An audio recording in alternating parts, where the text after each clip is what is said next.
Hello, guys and girls, and welcome to episode 158 of the F.Reality Podcast. Chug your game of fuel and listen up as we discuss this week's top VR news. We're going to be talking about Logitech accessories coming for Oculus Quest 2. We discuss some highlights from John Carmack's talk from Facebook Connect. Productivity is coming to VR with Infinite Office. New PlayStation consoles are announced, and we highlight some of the best upcoming VR games coming to both Quest and Quest 2. To round up the show, Zim has got some new releases for you to look forward to next week. But for now, let me introduce you to the team and find out what's been the highlight of the week this week. Also, let us know what you played in the chat so we can read out some of your highlights too. First up to the plate, this guy loves nothing more than a lovely Sunday stroll through the great outdoors in his hulking 10-story mech. It's VR streamer, Zim Talk 5. How you doing? You always put me off with those intros. I'm like, who's it gonna be? Who's it gonna be? It's gonna be me! Yeah, I can't wait. I mean, I'm lined up this weekend to do Vox. Yeah, you know, I like doing social get-togethers, and Mech Warrior is too old a game at this point, so Vox Mechana it is. That's my plans for Sunday, and I'm doing pretty well. I think it's been a really hard-hitting week, to be honest. I think, you know, everything from the kind of emotional landscape of dealing with the news, all the leaks, and whether you wanted leaks or didn't. I personally am not a huge fan of that, so that was kind of a half bummer and half of exciting trough of like just tsunami of various emotions. And now we're like back into the seat of like the pre-headset jitters of waiting for equipment to arrive, with us. So I like this. I'm really glad. It's kind of like our collective Christmas, or holiday season come early, which is great. And I'm very happy for that. But it's great to be kind of that like nervous excited again, because it really does feel like, haven't unboxed, haven't opened yet. Well, you two of you guys have, but it's like, it's nice to have new equipment because 2020 has been kind of a bummer for many reasons, and I don't have to underscore any of that. So it's great to have something to look forward to finally, and I very much do, especially the tech under the hood and the fact that even what they've sold so far, I think can be expanded upon. Just like the original Quest, where we got like things like hand tracking and stuff, like very exciting, very exciting. So yeah, and I think that was one of the things I said at the end of my initial hands-on review was basically like, I'm excited to see what features are yet to come. And yet to be unlocked through the power of the XR2 chip and all the other upgrades. Yeah, it really is. And so I suppose, highlight wise this week, I did get to play a game that I thought I probably would never play, and I got some time to play a game some of you have demoed, I suppose, called Synthesis Universe, which is like a music experience. Some of you older folks in here, and I mean older from your VR veteranship, will remember a game or an experience, a music experience called Surge, where these large, again, almost mech-like creatures kind of build themselves from blocks and fall, and it's this amazing like sonic landscape. So somewhere wedged between that and like Tetris Effect and the groove you get from Tetris Effect is where Synthesis Universe sits.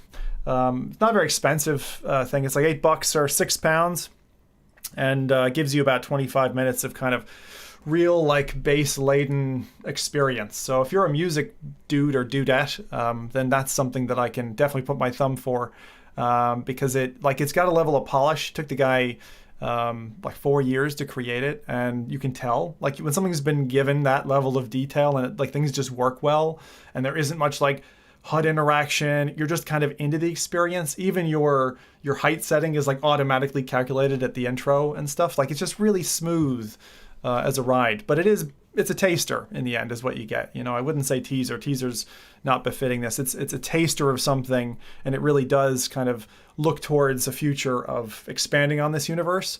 And kind of like games like Lo-Fi, I hope there's a second step in the future for the creator, Olivier. So anyway, that was my kind of indie short for the week. And if you're looking out for it, it just got a price reduction on Steam and Oculus Home. So that was Synthesis Universe. And what's the sort of closest thing you would compare it to, just so people can get something in their mind to kind of hook onto it? Yeah, I mean, that's why I was saying kind of probably Surge, Thumper, and Tetris Effect. Some Bermuda Triangle calibration in the center of those things. And it's about 25 minutes in length. So okay, fair enough. Nice recommendation. Something a bit different there if you want to check that out. So next up, this guy has an unusual problem. and that is that he has just too many virtual friends. So our blonde brother from another mother is, of course, Nathy. How you doing? Oh God. Oh Tell your God. story. How do we start this? Okay, so listen. So for a couple of months now, I just can't properly use my friend system on my Quest. Okay, so when I go to social, nothing loads there, right? If people invite me, I don't get them. If people want to party chat, nothing happens. Why do you think this is? Sometimes it does. If I'm lucky and the stars are like aligned in a way, and my internet, seems to be working just fine, and I restarted my Quest 2, then sometimes, but it's rare. Especially now because, so yesterday I met up with Mike, and I was like, let me just ask Mike again about this friend system, because we spoke about it before. But I was like, listen, Mike, go to your profile right now. Tell me what works for you and what doesn't. And then what we found out is basically if you have too many friends, the system, you overload the system and it doesn't properly work anymore. I don't know where it starts, because even Mike has already problems, and you're at like 500 friends or so. Yeah. Well, I'm at over 1,000. I can confirm that, by the way. Completely down. I can't do anything anymore, because we wanted to jump into venues. Yeah. Like, he invited me like 6 times. I could see it pop up, but I just couldn't accept it. When I accepted it, it went nowhere. So what that tells is that I need to contact Oculus and say, hey, Oculus, listen, I have too many friends. And I still have requests going, but they're completely stuck. I can't accept them anymore. I tried to delete some friends to see if that changed anything, but my cap is just way too high. I went to my Oculus Home on my PC to see if I could do anything there. Nothing. So it seems like there's a very small server running just for your friends' system. I think it's a memory leak, actually, Nathan, because I have the same. I was around about 400 or so, and I've been, ever since the Quest 2 was announced, purging friends like crazy. It's funny that you guys mentioned it, because I thought I was kind of alone in that space, but it's definitely something related to that number, because the more you have, the worse it performs. The fact that you're at 1,000 really startles me, because as I said, I was around about 400. I'm probably down to like 250. The biggest problem is not just that that's like a memory leak, but there's no bulk purge feature. You can't just tick boxes and so it takes about like 20 seconds to 30 seconds to clear one person, and it's like such a pain in the ass. Yeah, true. Look at you guys all like bawling with your like friend names. Oh, I got like 250. I got like 400 friends. I don't have that problem. I don't have that He has problem. one friend himself. Himself, yeah. He hi-fis I himself. got like no people in my friend circle. But what I did, I was friends. not smart, right? Like, I run reruns over on Twitch all the time, and I used to always say, "Oh, I'm ZimTalk5 on Oculus Home. Just add me, and I'll just add you back. Whatever." I was just kind of like open friend, right? Yeah. Don't ever do that. That's not a smart idea. So I still to this day have people who I don't know trying to add me, and I'm like, no. And I'm sure you guys get it just from your video followers. Well, every time I was opening my Quest, I saw these notifications. I was like, I need to open them again. And I saw all these invites. I was like, yeah, sure, you can be friends with me, fine. Because when I play a multiplayer game and I want to, invite some people, it's super easy. I just look at who plays the game and I can start, recording something fun. But yeah, as I said, like, I reached a cap. I can't do anything anymore. It says that I have 80 requests for a few weeks now. That's not true. It must be way more. But it just can't load anymore. And when I try to accept it, it's just stuck. So when you watch my first impressions of the Quest 2, I'm like featuring that you can connect with friends. You see me like trying to accept someone, and I'm just hitting the trigger like crazy, but it just doesn't work. So I kind of lied to you guys. So if you have like 1,000 or more friends, then you don't really have a friend system anymore. Yeah. It's completely gone. It's like completely off the radar then, you know? So how many of those friends do you know on a first name basis, Nathan? Yeah, almost no one. He knows me. Mike. Just a warning. Don't get too excited over it. I will contact them and see what they say. Because it is important to have, of course, a good server running on that. And if we are going to see more, social features coming where people can hang out in, your environment, for example, or something else, hopefully that will happen, then you do need some more, space. Because, dude, it's just 1,000 friends. It's not... should be something small. So. But wait, like, isn't it's this not like they're not in the same room? It's just the name popping up showing that they're online or offline. Yeah. So. I'm curious, like harken yourselves back to a pre-VR era, right? don't most social platforms and consoles like PlayStation, Xbox, don't they have a limit? Or they had like Facebook as a platform also has a limit. I think. Tiered limit. You can only have like 1,000 friends, and then it stops. It must be a coding. But I don't think they were prepared for my like popularity. Yeah. Like, but like it's like the new definition of getting friend zoned. But like the social system stops working. Bulk purge would be usel. That would be useful. That's what I want. That's true. Like bulk delete or bulk accept because now I need to like wait every minute to delete like one friend. It's like those boxes in Oculus Home all over again that you couldn't open. You couldn't open them all at the same time. You had to do it one by one. I had about 1,000 of those in there. Oh god. So one more thing. If we're talking about like friend system. So when I was on Oculus Home again on my PC, I saw that you can share your home with your friends or invite them to if anyone still remembers, you could have a room. You could have like your achievements there and have props there and play basketball and invite your friends and I think watch TV together. I think that was you could do.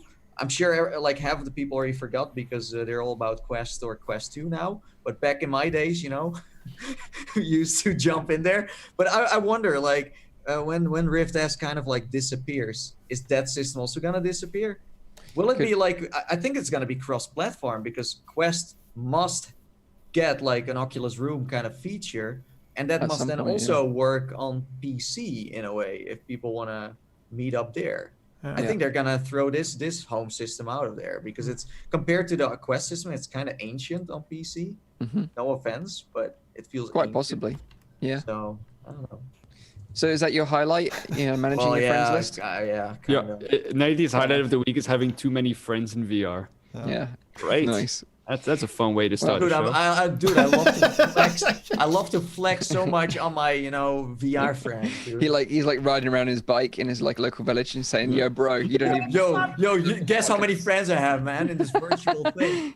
Over 1,000. Flexing on a Super 73. Yo.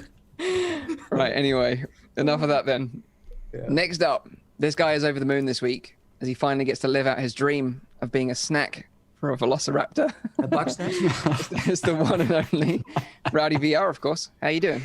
Yeah, I'm doing great indeed. That was quite the announcement. Like we talked about it previous show already. So my week has been interesting. Like you guys know, like I wasn't here last week because I was taking a little break. Me and my wife went to Toronto for the weekend and spent some time there. I was surprised actually to see that there's like quite a few virtual reality things over there as well. We like to walk, so go out in the real world for like, even though in 2020 that's not like the easiest thing to do.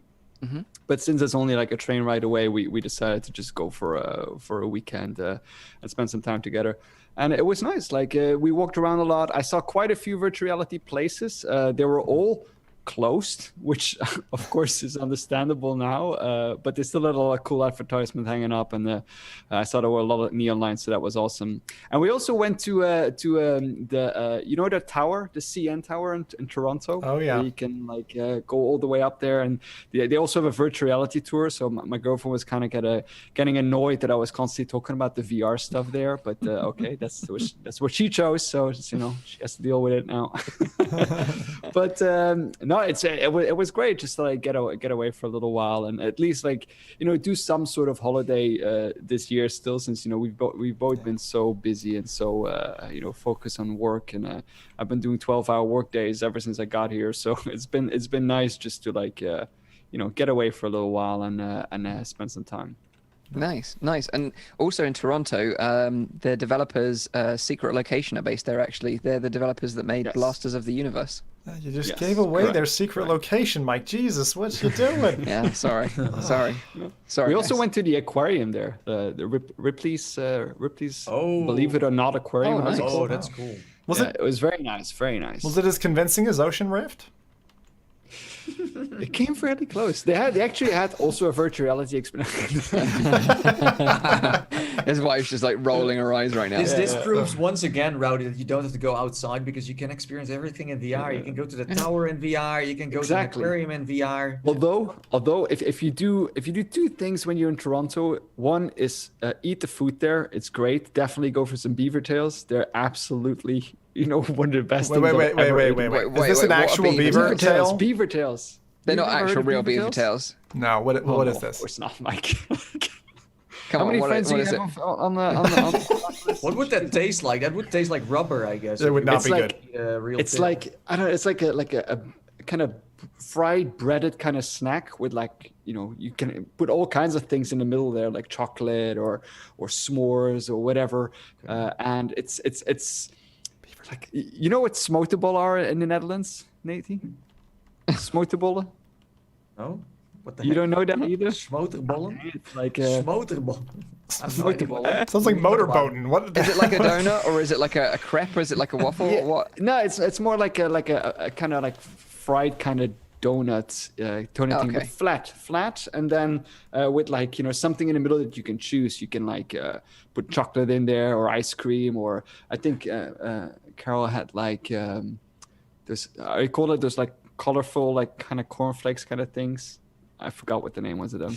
Like hundreds and thousands? Colorful cornflakes. No. Okay. Cereal. It's So basically- Crispies or something. If anyone visits Canada, they need to have a Fruity beaver Loops. tail and then like some Fruity poutine. Yeah. Well, the poutine is better in Montreal, though. I'm just gonna Okay. say that. Fruity pebbles, yeah, those kind of things. Pebbles, wow. And then also, if you go to the aquarium, they have this really cool kind of like hallway going through the aquarium where you have like sharks going over you, which is really Oh, awesome like an to see. underwater tunnel? Yeah, it's like that's a cool. tunnel, and you have like several sharks in the tank then above you, and they come like really, really close over you. You can literally see like the rows of teeth that go behind there. So I was geeking out on that pretty much. Whilst chewing on your beaver's tail. Or chewing on my baby. Did you get chased by a crappy looking siren creature? Yeah, but that was just me being weird in the water. So Fair enough. Well, there we go. What have the chat been up to this week? Have they been up to anything interesting? Have they actually played any VR games? Maybe we should talk about some VR games. that VR people game. played. Yeah. So what are VR games again? Yeah, you tell me. I thought VR was dead actually, but no. Oh, Apparently not. maybe it's just me. Sure. Okay, so here we go. Some games, right? You guys want to Yeah. hear some games? Yeah. Here we go. Let me bless you with some glorious virtual reality. So this week, we have Watu UK, who played Elite Dangerous with the VR dudes. I don't know who the VR dudes are, but sounds fun. He also played Gorn and some Red Dead Redemption 2 and Far Backs. Oh god, we're still waiting for I want that. that Rockstar stuff, right? I want that so bad. Come on, Rockstar. If you're interested in what Rockstar is working on, check out our YouTube channel. We have a clip there about, you know, what it could possibly be. It's very interesting. Then we have Oni Case, who jumped into lo-fi Moose Life. You hear this? Yeah, Moose Life, we Life. covered. That was that fucking weird one. Yeah, it's fucking weird game. Yeah. Weird game. Sadly, no Dodo Island 3 yet. We're still waiting for that to launch on Quest 2. Stay tuned. Also, he dived into Echo VR, Ancient Dungeon, and Pistol Whip on the Quest. Nice. And then last but not least, we have Roy Zwarts, who has been running. No, he says, I'm still running around in Firewall. That sounds like he is stuck in the Matrix. And he can't find the phone to call. Can't get out. To, He needs an exit. yeah, that's right. So there you go. That's some of the games. Nice. People are, Nice. all waiting until the Quest 2 drops and saving up their money. Some good games new, dropping as well on stuff. launch. And that's Yeah. actually one of my highlights. Leads me on nicely to one highlight, and that is Saints and Sinners on Oculus Quest. Because we got access to Quest 2 early, we've got access to some press demos, and Saints and Sinners on Quest was one of them. It is going to be releasing on both the original Quest and Quest 2. I know a lot of people have got a little bit confused over whether this game is just going to come to the second In general, headset. right? Like I in general. constantly see people saying like, yeah, will my games from the first one go to the second one? Yeah. It's good for Facebook to communicate this for sure, because I think a lot of people do not understand that it's still the same account and the same games. Yeah, both headsets are going to use the same store moving forward. There might be exclusive Quest 2 content in the future, but I don't think it's going to be for a while yet. Wouldn't we just this is very similar to give it a kind of an easy metaphor or example, like PS4 and PS4 Pro, right? Because when that happened, all the PS4 games were playable. You just might have seen a minor improvement in the PS4 Pro run. That's a good way of comparing it. Yeah. The only difference is that this one is called a 2 and the Pro is called the Pro. Yeah, true. I think that's gonna be the future rather than the present. You know what I mean? Yeah. But I think Mike's right. At some point in the future, there will be titles that, especially if they're side-loaded, that will be exclusive. If you want to sell the new headset to people, you kind of need to force them with something. I think it'll be a while yet. But we will. Well, you never know. But yeah, Saints and Sinners are on Quest. When we first saw Saints and Sinners, it's been about a year now since it's been out on PC, and they said, we're going to release it on Quest. I was kind of like, how the heck are they going to pull this off? Like, I was really skeptical about how they're going to bring this game to Quest. It's going to look crap, you mean? You were like, this is going to be a stick-on version of Saints and Sinners. Exactly. But I'm actually really impressed with what they've done with this port, and I think you're feeling the same way, Nathy, right? Yeah, no, totally. Graphically, obviously, it is a visual downgrade. There's no denying that. But in terms of all the game's mechanics, story, everything else, they've managed to keep that intact. Yeah. And certainly, you still got the weighty feel of all the weapons. You really sort of a bit like in Red Matter, everything feels like it's got some heft to it. Yeah. So you really have to swing your axe to lop a walker's head off, which is really nice. So that's remained intact in the port as well, which is great. That's where the graphics went to in the end. Quite possibly, yeah. Although it is a visual downgrade, but when you're immersed in the world, I think you quickly forget about all that. It doesn't look that bad. What about two things? So audio fidelity and fluidity of the physics. Did either of those take a knock? Both great, I would say. I don't think either of those have taken a knock. The level in the demo that they provided is the one where you have to you meet a woman and she's like, "Oh, my husband, I turned into a walker and I've locked him in the loft and I want his wedding ring." Ruben, or is he called again? Ruben, yeah. Ruben, are you here, mate? She asks if you can go and get his wedding ring as a keepsake. So she's got something to remember him by. Cool little story. You've got this kind of limited time to go and do it because if the time runs out on your watch, then basically the bell tolls, and then all the zombies come out and want a chunk of you. So I think a lot of people are going to really dig this on Quest because I know this has been one of the most most anticipated titles coming to Quest. And I never finished it on PC, so I am tempted to play through the whole thing on Quest. Let me tell you, it looks so good that people, what I have seen, think that we played it through virtual desktop. A lot of people thought that we played it through basically virtual desktop. What I think is if you play Saints and Sinners on PC on the lowest settings, I think you get quite close to what it looks like on the Quest. I think you're not far off there.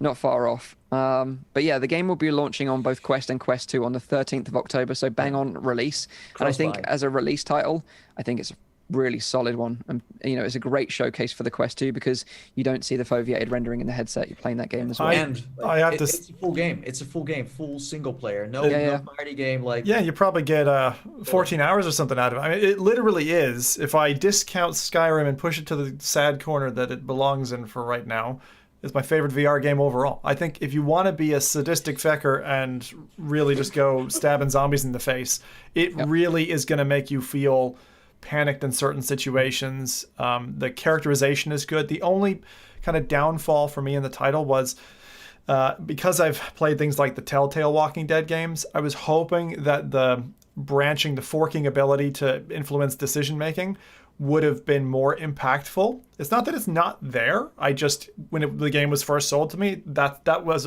supposed to be kind of the spine, and it ends up being more of a party trick than I think the center of the game. The center of the game of that is just the atmosphere. Goddamn, if you want to, if you watch The Walking Dead and you want to be in that universe, that puts you in that universe. Yeah. And someone's quickly asking, does Virtual Desktop work on Quest 2? It does work on Quest 2. I've tried it. Although I don't think the full capability of its features have been unlocked yet because it's still very early days. But it does work. It's on par with the experience that Quest 1 can provide with Virtual Desktop right now. But I think it will be improved in the future. So one thing that is the only downside, I think, of this game when it comes out is that it's going to be quite big. And if you have a 64 gigabyte Quest, I do think it's going to be a big chunk. Let's say this is becoming the standard where we are going to see more games like The Walking Dead, because this is very ambitious. We usually don't see games being this big. Just saying, if there are more coming like that, then you have maybe 5 of those games installed and you're completely stuffed. You know what I mean? Yeah, we don't know the full size of the full retail game We're yet. definitely talking about at least, I think, 10 gigabytes. The original, so you were talking about downscale resolution and textures. The original was 30 gig, if I'm remembering correctly. It was big. It wasn't huge. Yeah, so like it wasn't like a Dirt 2 100 interesting. gig or something. But It wasn't Asgard's Wrath. Do you usually the usual range is 3 to 5 gigabytes for the large titles on Quest at the moment. Like I don't think I know of any beyond 5 at the minute. Is it like usually when you go to the store on your phone or on your computer or inside the Quest, can you see how much gigabytes something is? You can see when it's installed. Are you saying prior to install? No, like prior. If you want to buy it, you're like, okay, I first want to see if it's even manageable for me. I'm sure it would let you know if you couldn't, if like you maxed your capacity. But that would be interesting. We'll definitely let you know if what the size is when it releases. It is cross-buy. It is cross-buy. Oh but personally, I would find it hilarious if like Assassin's Creed or like Splinter Cell came out and it was like 63.9 gigs or something, you know? I still think 64 gigabytes is plenty for the average game. Game is like 64 in total, yeah. I don't think, the 256 is really necessary. I agree with you. My wife and I were having this debate the other day, and I was like, the only thing is, if you're a creator, especially if you get, like, Mike, for example, right? Let's say you get halfway through Saints and Sinners. You don't want to lose the save file, uninstall it, any of that kind of stuff. So you tend to leave more installed apps on your device. And so for us, it does influence to beyond this need for 64. Well, and recording too, like recording it is pretty beefy because I think I played about 1.5 hours of Saints and Sinners. I had like a 3 gigabyte video file. Yeah, you mean native recording on the device? Yeah, native. Yeah. So yeah. One other thing we should mention is that it hasn't been optimized for Quest 2 yet either. So this is just running a straight port for the Quest 1 version on Quest 2. Yeah. And what we've seen this week from Vertical Robot, who made Red Matter, is that they've actually worked and pushed a Quest 2 update to their game with higher resolution and better textures. Foveated rendering has gone as well, so it really takes advantage of Quest 2, and this is the first time we've seen a developer do that. Yeah. So I would expect to see more developers posting updates to take full advantage of the performance headroom they've got on Quest 2 in the future. So it's probably also worth mentioning there's another Saints and Sinners title dropping at the end of the month from Survios. So if you mean just Walking Dead, not Saints and Sinners? Sorry, Walking Dead. Yeah, I used the wrong part of the name there, didn't I? Yeah. The so Onslaught's also coming, which is new. But if you're like a real Walking Dead fan and you want to get a game that's more close to like the characters and the storyline that you're used to, like your Michonnes and stuff like that, then that might be more your bag. Because this one stays away from named characters, really. Is that one coming to the Quest though? I don't think so. No. I don't think so, and then that will be a huge miss on their side, especially now. Saints and Sinners got announced for when? October 13th.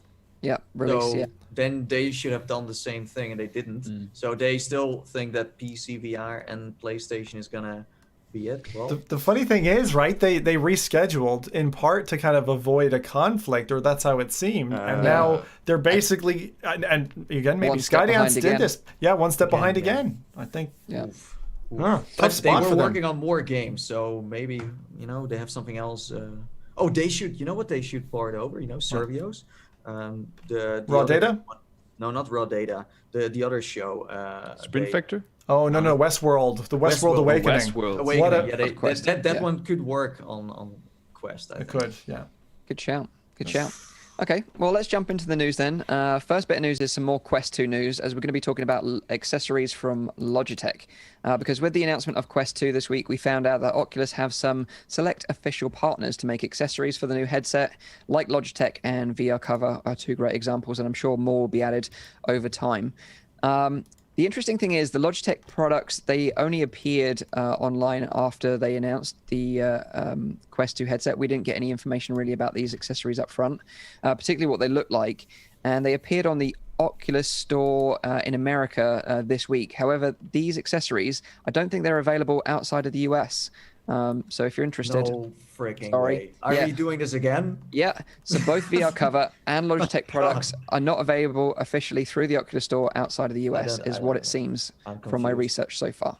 But if you're in the US and you're interested in these products, the two products are the Logitech G333, which are in-ear earphones, which use the Quest 2's single 3.5mm headphone jack, and they kind of slot in the jack and then wrap around the back of the strap to your other ear. and it kind of uses a flat white cable, and it has interchangeable ear tips for comfort.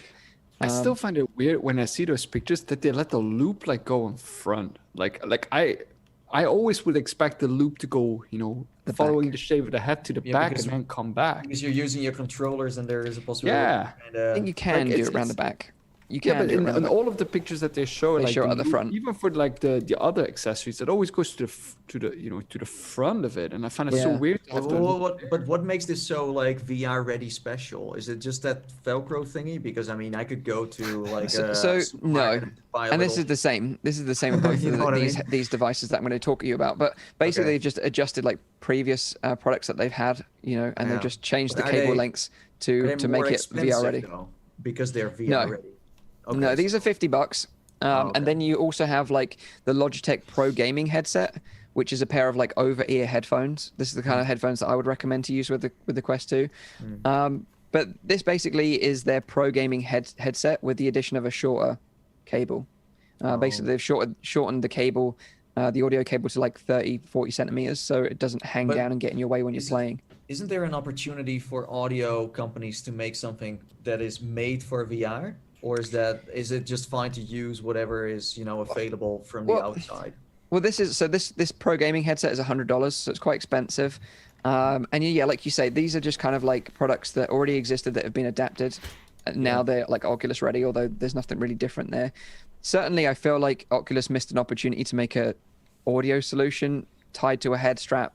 Like an elite audio strap. Yeah. I think what the PlayStation had, the PlayStation VR, like what were the name of those again? That were like on the Mantis. Itself? The Mantis. Yeah, the Mantis. That's a great example of something they should be doing. Yeah, something that attaches to the head strap is smart. Yeah.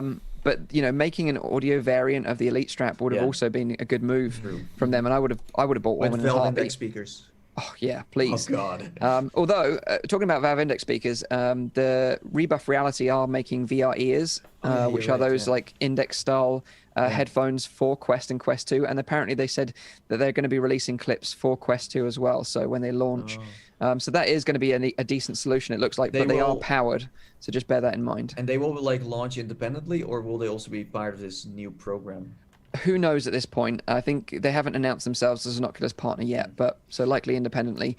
So yeah, I think with these products from Logitech, they're obviously partnering with Oculus, but I think they kind of missed a trick to do something interesting and unique, with these. And I I found out like if you show like the video on like these big headphones, there's this huge loop again to the front. Why haven't they just provided like a clip or something to like make it attach it to the strap? So because I'm telling you, if you're playing Beat Saber, you're doing this, and you come a little bit too close, your headphones are flying off. You can buy new ones. But this shows again that some companies don't really care about VR that much. They didn't even try in this case. It's like, we just have the headphones. Let's just sell. Did Facebook reach out to them, or did Logic? I think it was. We Facebook have no idea. Reaching out to them, because I don't think Logic would be like, hey, let's do this right now. Well, because usually, Logitech do partnerships with a bunch of other tech firms that launch. I've seen this before, and all kinds of gear. Logitech's all over the shop, and some of their stuff is really good. But like your concerns in terms of the form factor here, I think it doesn't look right. I think they could have done a better job with the cable tie. They obviously do that for the taking the headphones on and off to give you the extra slack so that you're not, pulling the headset or whatever. But it doesn't look great. The particular part that I don't like, particularly if you consider this with the Elite strap, is that that's going to be hard plastic running along the side of your head. And the actual, the cushion pressing against that can, in certain combinations, be uncomfortable. So I hope they've actually tried both straps. And when they say they've gotten this certified, I understand that means Oculus were involved in the process, which to me means they're impedance matched to the device, so you're getting the best sound out of them that those headphones can deliver. I would tend to agree with one of the points that Mike was making, and maybe just to clarify on that, Mike, I think you weren't recommending this particular set of headphones. You're recommending over-ear headphones as opposed to in-ear earbud types. Yes. And I would agree with, in terms of the kind of landscape of the sound, that's really what you're looking for. The other thing that I would say in a headset, if you're willing to spend a little bit more money, going for like a noise canceling pair of headphones. I mean, there's some really great model noise canceling headphones, like Oculus on show floors. They usually demo with I'm trying to remember now. Bose Bose, yeah. Sound Comfort 2s. The Bose Sound Yeah. Comfort 2s are like really nice, but you're basically then paying the same price for the headphones as you are for the headset. I would recommend something about halfway down the way I've been using for a year with my Quest all the time. And I'll just mention it because I realized that they'd kind of rebuilt a USB-C charging version of this headphone, which is called the Sennheiser HD450 BTs. And they're really great. I've actually got 2 pairs of them. They're so good. And the nice thing about them is they're good for travel. And when coupled with an aptX dongle, that you can get from Creative for like £25. You can do PS4, Switch, PC, and it's low latency Bluetooth, this aptX type. So, and when I saw the new model that was white, I'm like, oh damn, I'm gonna have to get that now with the Quest 2. So I'm certainly chomping at the bit. Like 2 pairs of headphones isn't enough for me. But the nice thing is that these things ship with a cable that's also flat, like the Logitech one, and a right angle connector. So it actually snaps into the side of the headset, like just perfectly, and it just goes streamlined back along the back of the head strap, and you just drop the excess cable down the back of your shirt and you're away. And it's so nice being immersed. Again? It's the Sennheiser HD450 BT. BT standing for Bluetooth. I think what you're suggesting here is like so much smarter than what they're trying to sell here. Also, like the little Velcro. I mean, you can easily find a Velcro, that is white, and you can just. And I think you are like. I'm going to demonstrate here. Just something real quick because you can do this. And for anyone who's like a starting creator and you're wondering, how do I capture audio, all that kind of stuff, you'll need to splitter out the side of the headset. But like having a right angle connector is also kind of important. But this is a really flat cable. And the beauty of it is if you just go in via the side, into the side of the head jack, it's like very streamlined. And as long as you don't loop it through twice in the back, it won't like catch your hair or anything. It's in there. The Bluetooth is fantastic. And then the actual profile of the headband is really important because it totally misses the sidebar of the Oculus Quest. So there's no pressure put on the side of your head, which if you're sensitive to head pressure, as some people are, then it doesn't cause that problem. So I've used them for about a year, and I highly recommend them. They're a great buy for £150. I think it would be good to come back to this subject once everyone has their Quest 2 and talk about this again because I think this so. new Elite strap is a little bit chunkier than the original Quest strap. So I do think it's good to go back. And one thing I should mention that I have tested with the Quest 2 is that Bluetooth headphones don't work. Still, there's still too much audio latency there, probably about 3 seconds worth, which makes it just unusable. So it's always going to have to be a 3.5. Is that with all jack. Bluetooth? Because there's like a lot of different types of Bluetooth as well. I'll chip in on this because I've done kind of significant testing on this as well. I agree with Mike. Current Bluetooth is too latent for any proper Bluetooth usage. It's still an experimental, so even if you're trudging into that swamp, you're probably in for trouble, which you are. It's not good enough, I would say, at the moment. What is great is the XR2 has Bluetooth 5 capability, which means that if Oculus end up supporting it, the aptX low latency transform for these headphones that I'm recommending now, these Sennheisers, is absolutely astounding. Like literally, you plug this thing into a USB port and away you go. It's just amazing. So I've really appreciated that so far, and I hope that there's a kind of an equivalent USB-C that could even go straight into the Quest and give you direct to the Quest. Bluetooth low latency would be incredible. The thing that because just to chip in real quick, the headphones that I have, they're wireless as well, but they're not Bluetooth headphones. They're hi-fi headphones, so I can't use them with something like the Quest. But even with these kind of headphones, if I play, for example, something like Pistol Whip, I can't hit the beat as accurately as I would want to, just because there is that very, very small delay. It's literally in milliseconds, but in Beat Saber, I don't notice it as much. But if I play something like Pistol Whip, where you're shooting and you have that audio feedback on there as well, I do notice it instantly. I play all of the other games perfectly on there, not really bothered by it, but I do notice a difference so even with that's hi-fi, so it's even faster probably than the low latency Bluetooth. You will still have a issue. I have to disagree because I'm new to aptX and the low latency, but it is literally latent free. I know standard Bluetooth and I know what you're talking about, but the difference is actually phenomenal. It feels like you're cabled. Okay. We should be clear that is just available for PC right now using the USB dongle, right? Yeah. Not Quest. Someone also asked about the lenses on Quest. Do corrective lenses work with Quest 2? And yes, so if you've got prescription lens inserts from Quest 1 or Rift S, they'll work with Quest 2, just so you know. Exactly the same shape lens interface. Exactly the same shape lens, yeah. That's good. And I use some myself from Widmo VR. How much do those cost, Mike? Like if you're new to poor eyesight, how much would a set of custom lenses cost you? I can't remember off the top of my head. It's something like 50, 60 euros. Okay, that's all right. Something like that, I think. Another thing I should mention, going back to Logitech, is that they're also making a compatible VR keyboard in the future for productivity, which we're going to be talking about very shortly. It seems like it's not just headphones, but other accessories that Oculus have teamed up with Logitech to make. But we'll get onto that very shortly. Do we also get like a Logitech mouse for VR? Sure. Well, this keyboard has got a trackpad built into it, so if you want to use a mouse, then you kind of can roughly use a trackpad. Cool. Okay. But let's get into the second bit of news, and something I want to talk about, and that is John Carmack's talk during Facebook Connect. So this happened after the main keynote. It was quite late, so a lot of people missed it. But there were some really interesting snippets of information in this talk. It's about an hour and 20 minutes long. It's completely unscripted, and John Carmack doing his thing and just dumping you with a ton of information. Some of it's like a layman can understand, some of it gets super technical, but it's interesting nevertheless. And if you're interested, go check it out. The whole talk is up on the Oculus YouTube channel now. So I thought it might be interesting to talk about some of our highlights or some things that we took away from it that we thought that were interesting. So did any of you guys watch the talk, and anything that you want to sort of mention that you took away from the talk that you thought, oh, this is really cool? Yeah.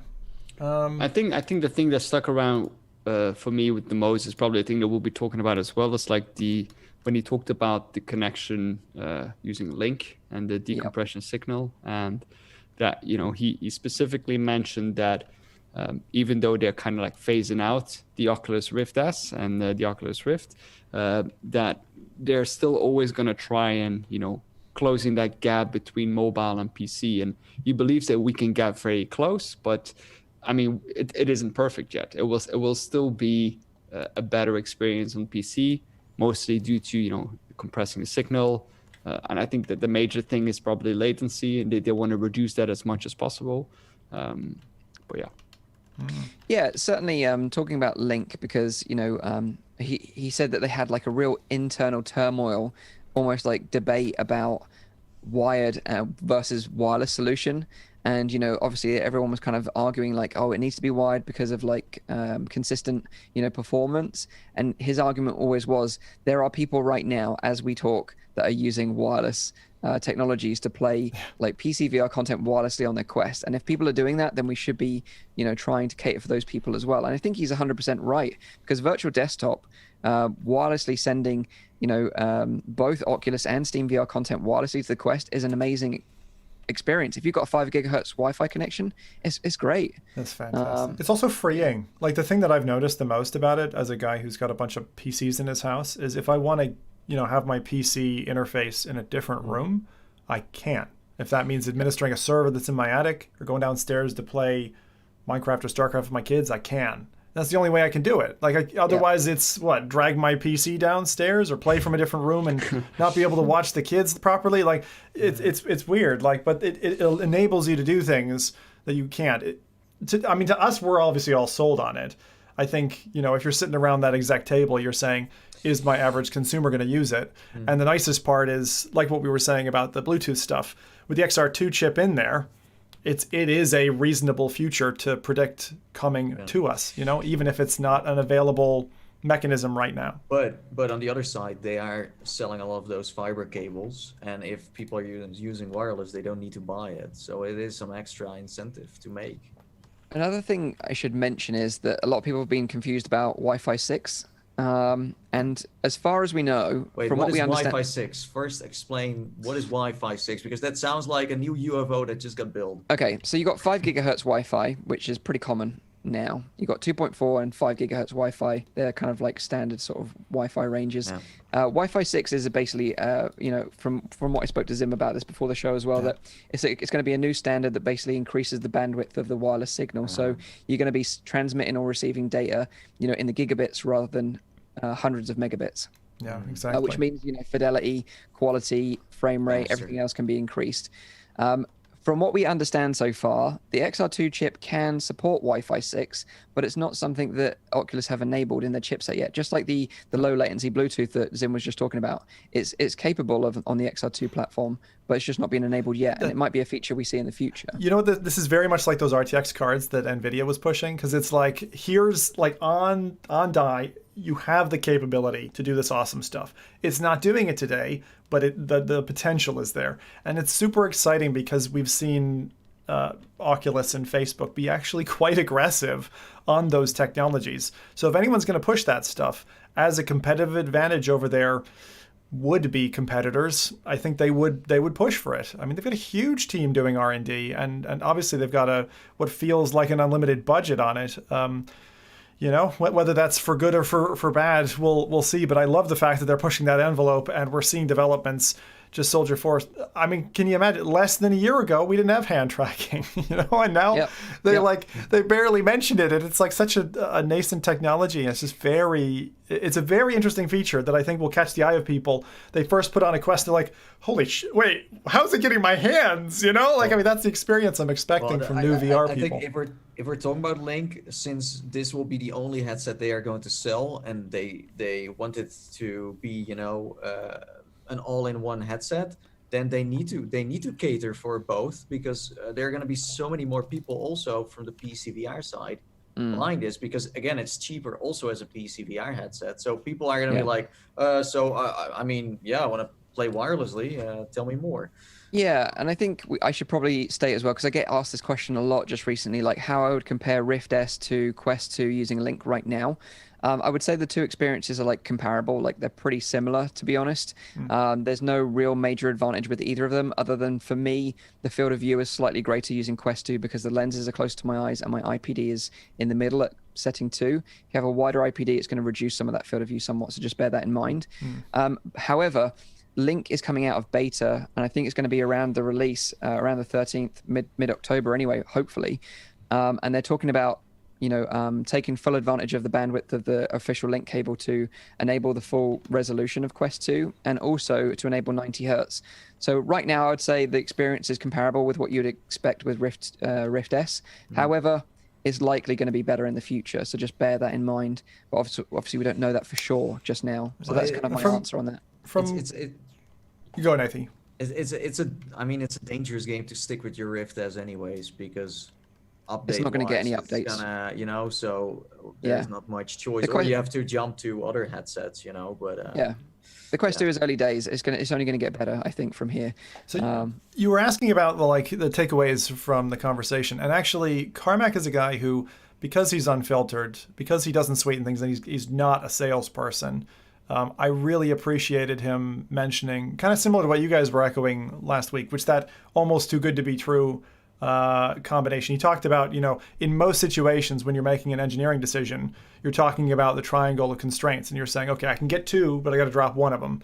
And he's saying this is probably the first time they've been able to ship a VR headset that, it kind of feels like almost you're commonly positive or a step forward. He did talk about a variety of different things in his chat. I do feel like, if anything else, listening to a Carmack talk makes me want a Neuralink even more, because I do feel like the bandwidth between John's mouth and my brain sometimes is lacking. But it's amazing to listen to, and I think although it's kind of coming at you like a waterfall from John. It does. It really does feel like information. Yeah, I can only equate it to like the audio solution on the Index, which feels like a waterfall of sound targeted at your ears. Like his is just, it's ingenuity and like a behind the curtains view of what's the conversation like. Smartness overload. It's funny. Chris Richardson in the chat says, I got the impression Carmack uses these talks to lash out at people in the company he has arguments with. And he kind of does in a way. Like he says, like, I have arguments about this all the time. And I think, it's That's really what I love about this guy. He has the leverage to do it, because he's John Carmack. he's such an important asset of the company. If they fire him, they got a big problem. So they have. That's the thing. That's the funny part about it. I do love the guy. And it made it so clear in the ending as well that he wasn't pleased about ending the stream where it was Jaden. Well, he took it off, right? And he did those. He did the whole. Yeah. He did 3 hours or something in venues or longer than that. The one question I wish he would have answered, and I wonder if you guys know, there was a like a warb or a zorb. I call it a zorbing sound, which is basically on the Quest, the microphone, as it picks up some of the piped audio, if you use it without headphones, into the microphone, other people will hear a zorb, zorb, zorb sound. And if any of you have played, I don't know, Rec Room or VR Chat, you'll have heard this. And it's a very notable thing. And they didn't have it engineered out. Basically, what's happening is the noise canceling software isn't able to kind of catch and eliminate sound that's coming out. And so you get that effect. But I heard it from John during one of his venue sessions, and I wonder if the second headset that he picked up when his first one went battery flat was a Quest 2, and have they solved that problem, or is it actually exemplary of, it's a small thing, but I actually think that audio, like the base level default that everyone's going to get when they get a Quest, is important, because when you hear that disturbance, it doesn't lend to the conversation. It definitely detracts from it.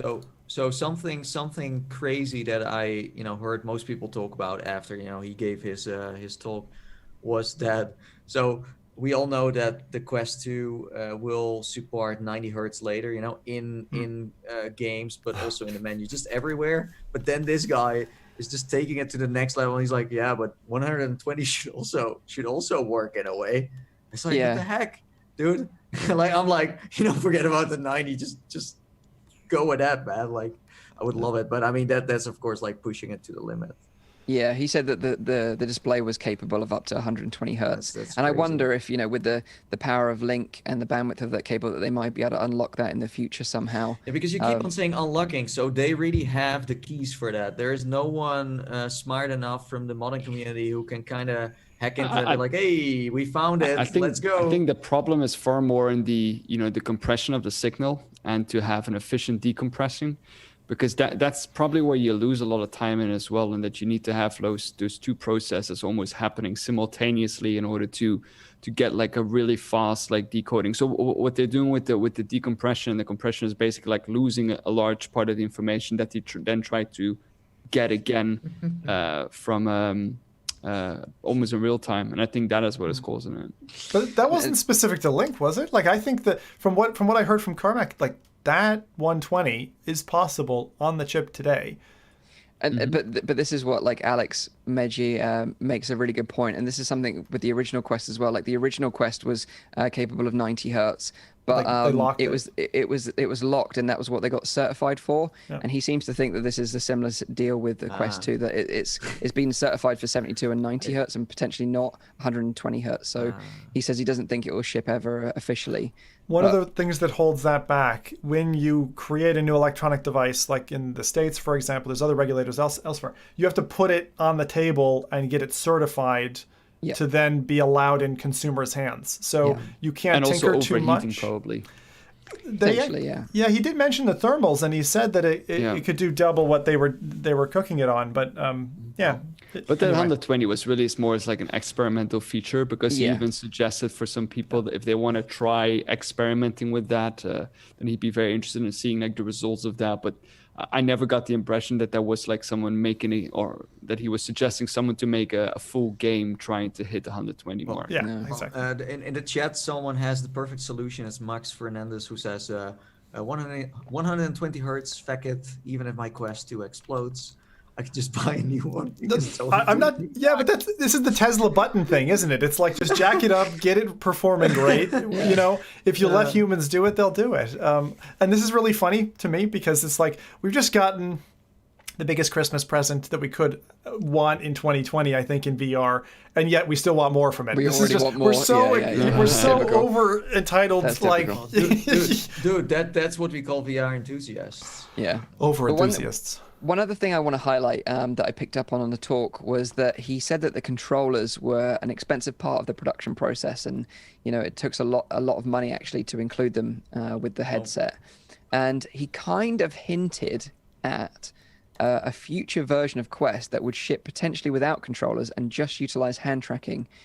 And I thought that was kind of interesting, and I wondered. That's public though. Yeah. So that's from last year. Last year they talked about that. Zuckerberg mentioned it on stage at OC6. Shipping a headset without controllers? Yeah, exactly that. Yeah, he mentioned that was their target now, to ship without controllers. How would that work? Because the menu can be controlled completely. You have, let's say, like 3 games or something that you can use. So are they then, like, every developer needs to make, like, everything compatible? No. Like, you say with your hands? How? You just have certain apps that you can only use. Or it's just for social applications. Like if say Horizon explodes and it's like a huge thing, and people buy a headset because of Horizon. That would mean that what I said before, that they would target a more like average Joe, group. But this is exactly the point that you made a couple of podcasts ago, Nathan, which is if your social platform is compelling enough, and the engagement you get from it is education, social, and entertainment like movies and stuff. True. Why do you need gaming controllers? Yeah, and I kind of wondered, like, what price would that be at if they ship them without controllers? Would it be 200? Would it be 250? How low do you think they could make it? 150?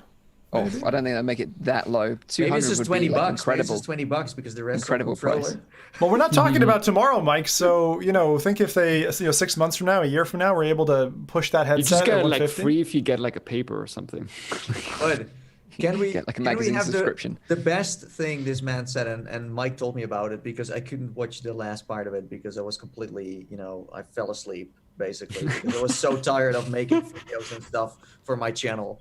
So anyways, like Mike told me that he was talking about Oculus rooms, something that we have been constantly talking about. And it seems like finally someone also knows what's up. Yeah, he acknowledged that the social platforms that were already available on the store, such as like Big Screen, Rec Room, VR Chat, they had advantages over what they were creating with Horizon in terms of learnings and the pitfalls that they've already overcome, by developing those games.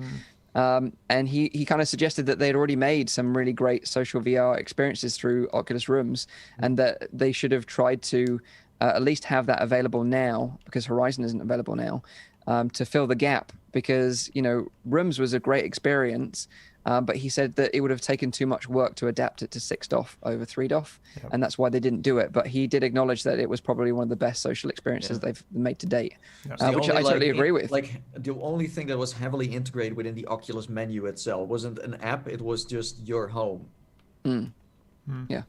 Yeah, Rooms was great. I loved it. Like playing casual games with your friends was so compelling and so much fun that it made it worthwhile hanging out with them in VR. And they should try and bring that magic back. And now the only thing you can do is have a phone call together in VR. Well, now you can't even do it because you've got too many virtual friends. I got too many friends. Yeah, true. So that is a problem. But yeah, so that is John Carmack's talk. We could talk about what he talked about all day, but I'd recommend you just go and watch it yourself. It's a great stream, and I think someone has actually captured his after stream from Venues or Horizon.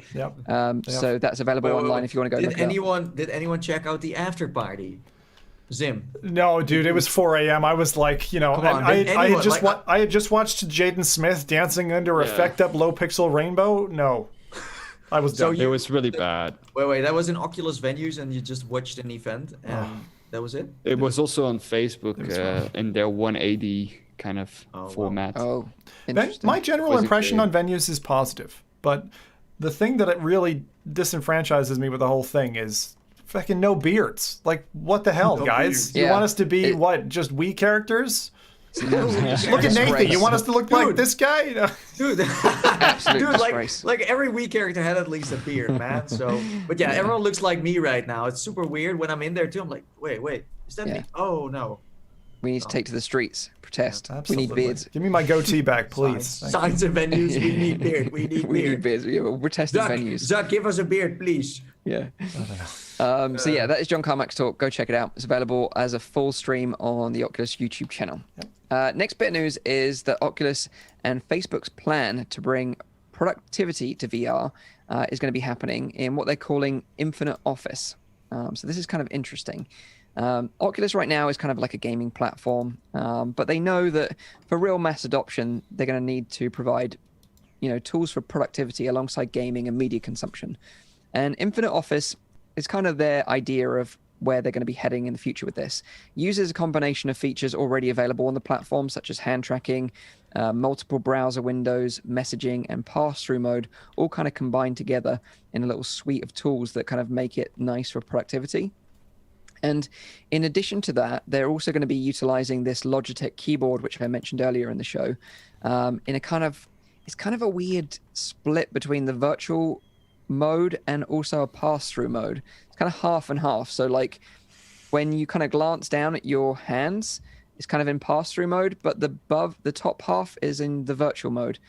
Very strange looking, but it's going to kind of be interesting, especially if you can't touch type. You're going to need something like that for the noobs that kind of mash a button with one finger at a time. The one-finger typers. Yeah, exactly. You need to cater for those people. Wait, hang on. Are you a touch typist, Mike? I can touch type now. Yeah, okay. You know. Just checking. Yeah, I can. Otherwise, now. You'd have to go. Have to leave. This man was a police officer. He was like making files all day. Like, and, writing. You realize that you don't get to do all the fun stuff like driving cars fast all day. You basically spend 90% of your life writing statements and boring reports. Smoking a cigar behind your desk, that is the life that I used to live. Yeah, absolutely. Wow. But yeah, this keyboard from Logitech, it features a touchpad as well. So you got that for like more precise input, so you can use it as a little mouse.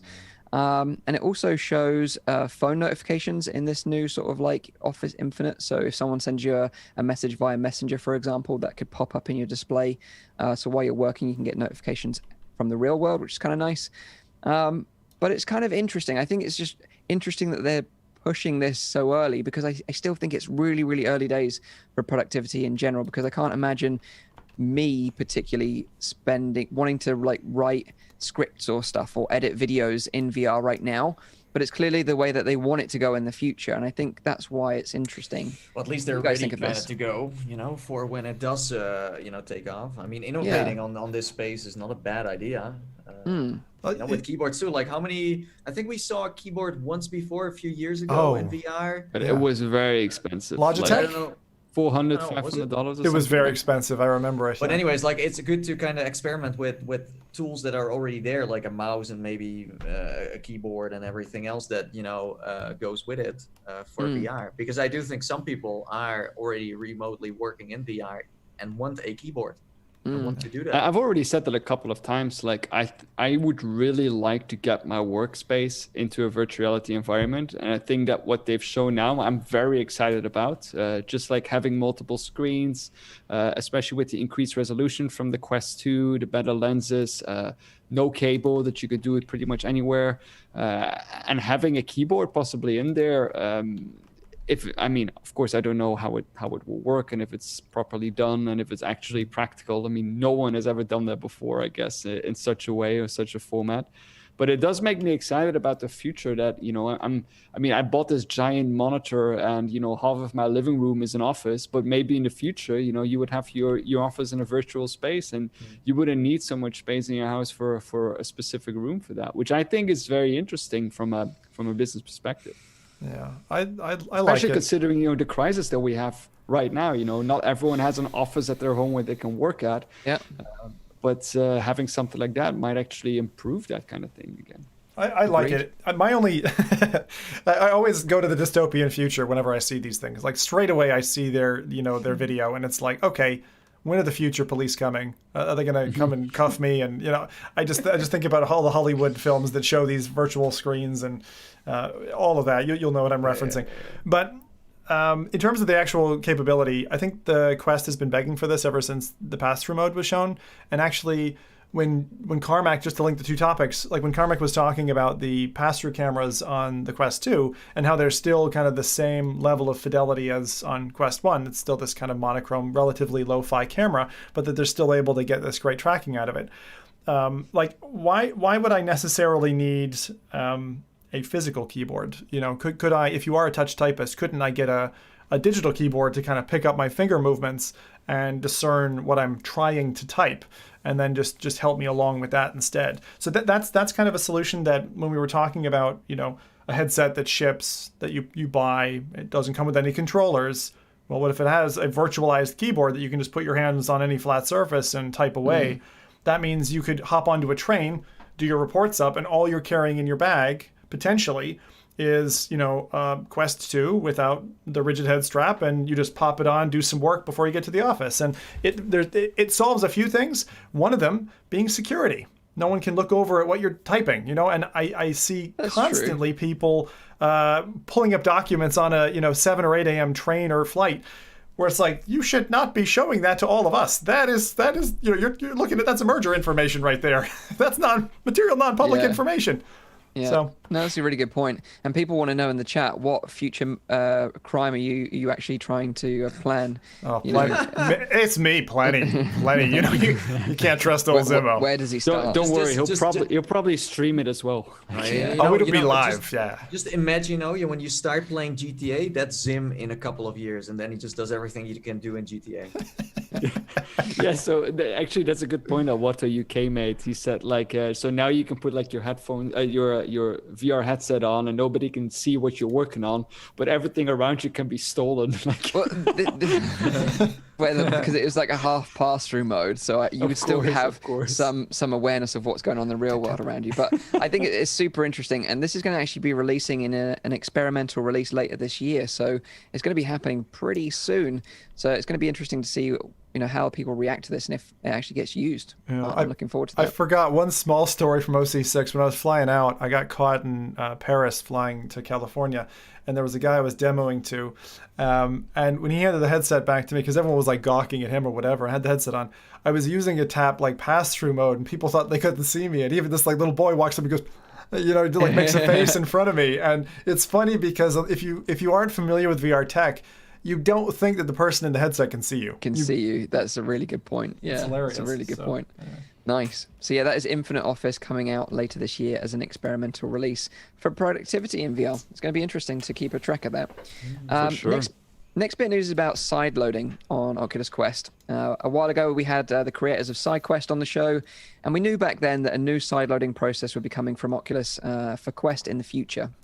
And it seems more information about this new side-loading process has been released this week around Facebook Connect in a keynote called New Ways to Prepare, Promote, and Monetize. Yep. This was a keynote kind of aimed at developers, how to sort of effectively share your application and stuff like that in the future.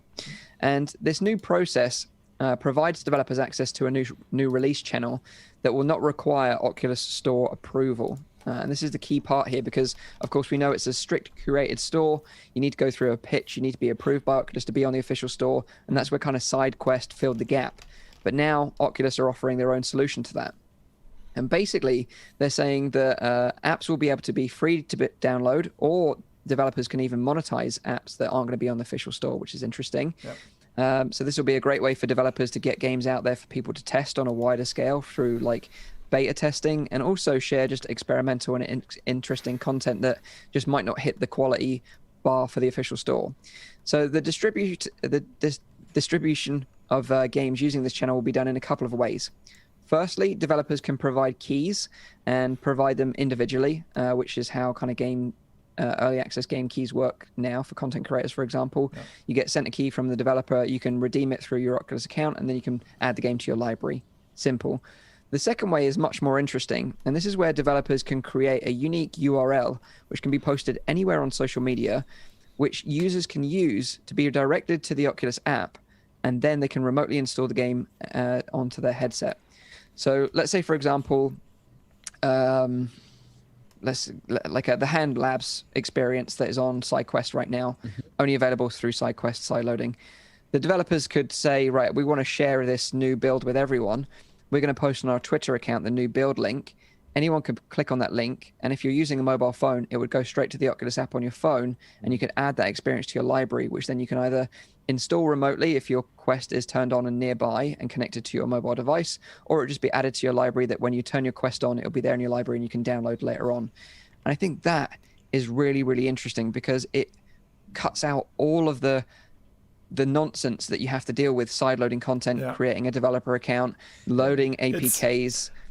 It's a step towards Stadia, actually, because Stadia's whole point was you can see it, you can play it. And I think about Dave Zilla's Quest or his Pavlov build, because that was basically it. It was here's a little URL that you can go to get these files. then you have to go through the process of sideloading it. They've cut out the sideloading step, and it makes it that bit easier. And I think it's a really kind of streamlined solution. But this whole thing, all the news, as kind of expected, unfortunately, is a harpoon into the side of SideQuest and pushes it down the mountain. It's not gone, but it means that it's like it's away from your average consumer another step than it was before. Well, what they've said is, and yeah, I kind of felt the same way, but they said that what they're going to do is SideQuest are going to change their plan, and what they're going to do is they're going to act as a kind of storefront or platform to show the catalog of unlisted content that's available through this process. Because you got to remember that even if you wanted to, you couldn't search for this content on this official store. You've got to go out and find the links or get the keys directly from the developers. Yep. And what SideQuest is saying is, this is a platform for developers, and we can host all the games and experiences that are available that are unlisted on the Oculus platform. And you can just click the link through our website and download it from there. So I think they'll still survive this. And in fact, it could even boost them even more in the future. Who knows? But it's kind of a bit uncertain for them. I do agree. But it's we're halfway there of Facebook still needing them, but we're now heading to the point where they're not needed anymore. And then what Zim said, they will be pushed up the mountain. The way I see it is, clear as I think. Yeah, so the way I see it is, we've gone from a 2-tier pyramid to a 3-tier pyramid. And I would say that this is exactly the same thing that at the design table, Oculus is trying to do with Horizon. It's, okay, you've got the platform, you've got the best social, app, or the easiest one that consumers can drop into, and then you've got all the third parties. And I think it's the same thing here. So from a storefront perspective, you've got the platform, you've got their storefront, and even their, I'll call them the B-sides, so all of the stuff that isn't certified yet you can access. But then you've got SideQuest outside playing the, they're one step above than whatever you want to call from the wider web. I don't want to call it the dark web, but I don't have a name for it. The kind of the unaggregated sources, places like Itch and that, which are just kind of out there, a dev can upload to. There aren't restrictions or rules. You can just find it and get it, but it's difficult. It sounds like a beautiful future to me, but I don't know. I really don't know. There is one downside, and this is something that someone mentioned in the chat, and this is Chris Richardson said, I fear the door to modding Beat Saber will be shut closed. And I think that is a loophole that they're going to want to crush with this new system. Well, it's not just that loophole. There will be many more loopholes because first there were more games getting, approved. There will be less games approved because Facebook is not into all of the content that the team of SideQuest used to approve. So, but exactly, like this is where, although that it's not going to necessarily be under the curation scrutiny of the official store, it's still going to have some curation. They're not going to allow pornographic stuff on there. They're not going to allow like hyper violent stuff on there that goes too far. They're not going to allow like copyright stuff on there or stuff that violates piracy. Do you think they will also get involved into locomotion kind of methods and stuff like that? It's like comfort levels? I don't think so. No, I don't think so. I think they'll allow way more stuff on there, but certainly from like custom Beat Saber tracks, I think you can pretty much say goodbye to that with this new method going forward. I'm really keen though. Like, what's this gonna do? Aside from the filtration, it is adding an additional filtration layer, but it is making it easier for people to get their stuff in front of consumers, which today has been it's one of the main talking points we heard at the last Oculus Connect, and I do mean the last one. I mean 2019. So. Yeah. If that gets cleared and people are actually able to put their games in front of someone, albeit without the certification, that's great. I think it's important to keep in mind just that with more and more people getting to the Quest platform, eventually a small portion of that will also always trickle down to the SideQuest platform. So even though there might be less of a trickle down, that trickle down might still be bigger just because the percentage of people owning a Quest or a Quest 2 is continuously getting bigger, especially now with like the new release of the Quest 2. You'll have a new, enormous wave of people joining the virtual reality revolution a little bit as well. And I think that, SideQuest kind of realizes, okay, there's an extra step there. We might lose some people on there for who's just too technically complicated or whatever. They're going to try and reduce that as much as they can, but still they will have percentage-wise less, but in absolute numbers, there might be more people eventually coming down to the platform. Yeah, if they survive the next 6 to 12 months, you're right, because that balloon is just going to keep growing from what we can see. Yeah. This new distribution system will be available to developers in early 2021, so not too long really. No. But yeah, I think it'll be a complete redesign of SideQuest and their kind of like store as it were. And it'll be interesting to see what happens long term to them. But it looks like it's good for us in terms of it's going to make the process easier. One-click installs of like experimental content is way better than having to create a dodgy developer account. But aren't you on the other side sad that maybe, well, I'm almost sure that the modding thing is going to go? I'm not a big Beat Saber modder anyway, so like for me, yeah, I think a lot of people. If you're into modded tracks. No, like the thing is, if we expect an open platform on the Oculus side, then of course, I mean, we never expected that to happen in the first place. So no, it's fine. But there are like people who love to mod their games a little bit, like to be a bit creative. But I don't think like the Oculus platform is the place to be for that.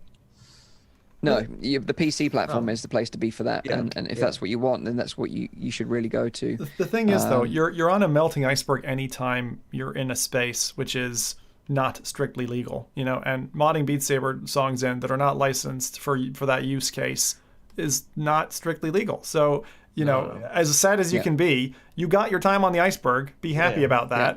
Yeah. And I would just say, get on board maybe with. It's not just that; it's also but at the same time, Beat Saber also now. So.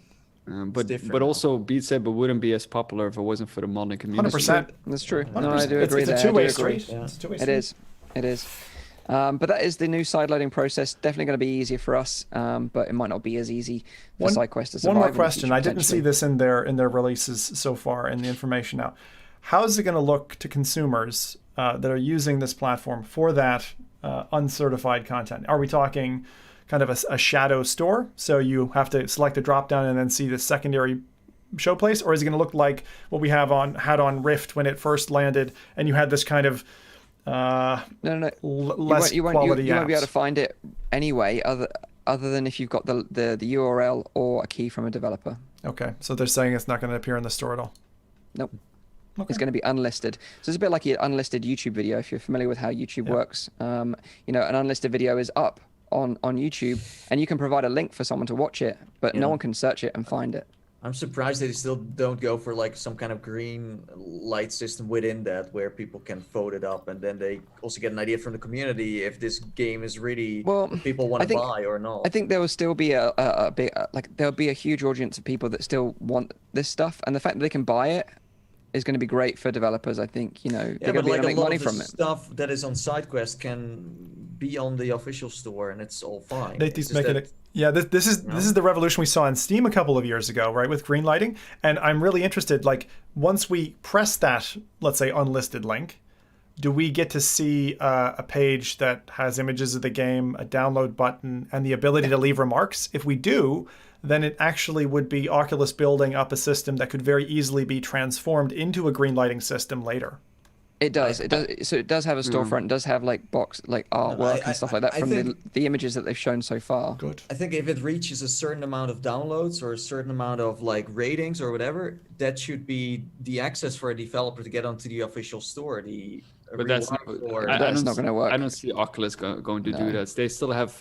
We all know that even ratings can be very high and gameplay can be really solid. That's not a guarantee that it will hit on the Oculus platform. They have their own reasons for that. We don't know specifically what they are. What will be interesting is that if they start, because they do have some curation control over what gets put on there, is like Virtual Desktop, for example, which uses SideQuest to basically stream VR content wirelessly, whether that will just be like knocked out and just be like, no, we're not going to allow this. Sorry. I think you're calling it. Maybe you'll still have the old school method of installing an APK, but they're trying to close that loop as well, because they're asking developers to verify their accounts and stuff now as well. So it's going to be really interesting to see how they really push over the coming months and years. They want to take control over that part for sure, because it has been out of their hands for a while. Yeah. But because of that, we like games like Hyperdash, so Windlands 2 and a few others have never come to the top, have never come to the official store. Yeah. They should have been on the store by now. That's not because of a lack of community support or a lack of rating. That's because of specifics, internals into Oculus that we have no idea about. So yeah, that is the new side loading process coming early 2021 for developers. I think it's good for developers, but maybe not so for some others. Last bit of news is that we finally got some more details about the new PS5 consoles, including prices and release dates. Now, the new PS5 console comes in 2 flavors if you're interested. You have the digital edition, which doesn't ship with a disc drive, meaning all the content that you'll need to download and purchase directly from the official PlayStation Store. This version of the console will cost $399 US, 399 euros, 360 British pounds. Then you have the full PS5, which ships with the disc drive, and that costs $499 US, 499 euros, 450 British pounds. Now, these consoles will start shipping on the 12th of November in the US and the 19th of November in the UK and Europe. Pre-orders were opened up this week. Seems like most places have sold out completely of their pre-order stock already, which is crazy. Sony did suggest that supply would be limited at launch, but it's pretty nuts that they've all sold out already, even though they only were announced this week. I don't know about you guys. I don't know how you feel about this. Are you interested in pre-ordering a PS5, or are you going to be holding off for VR, or what's the plan around the new console? I like the price point. I mean, in the UK, $350 for the digital edition is very attractive. 360, the 360, sorry. So I like the price point, but yeah, I know you need an adapter or whatever for VR current capability, but it's right now, I don't see why I would buy one right now. I'm going to wait for PSVR news and any kind of, I don't know. There's no reason to buy it. I think if you're any kind of a console gamer, makes sense, right? Decent price, upgrade to your current console, looks pretty cool. Why not? I'm in the same boat. I think I want a processor first for my half-built PC. That's priority one. Yeah, for sure. But no, I agree. Certainly if you're in the VR scene, it's not that exciting right now. But could be exciting in the future when they announce a new headset, which I really hope they do. But yeah, right now it's not as exciting. It's not going to make any difference to the PSVR experience, I don't think. If you hook it up to this new PlayStation 5, not a little bit of a performance boost in any way, or maybe, but we don't know that for that. They haven't told us. That's why someone is gonna buy it at least and tell us. Yeah, and that's the thing. Until they tell me that, there's no reason for me to buy one. I don't think so. But yeah, I think it's interesting nevertheless. This war between them and Xbox is going to be interesting to see how that plays out. But of course, Xbox still aren't doing anything in the VR space. It's a bit like the war between Facebook and the rest of the VR industry. It's kind of like the same deal. Well, but then the thing is, there is no competition for Quest 2 right now, or but at least it's same for PlayStation.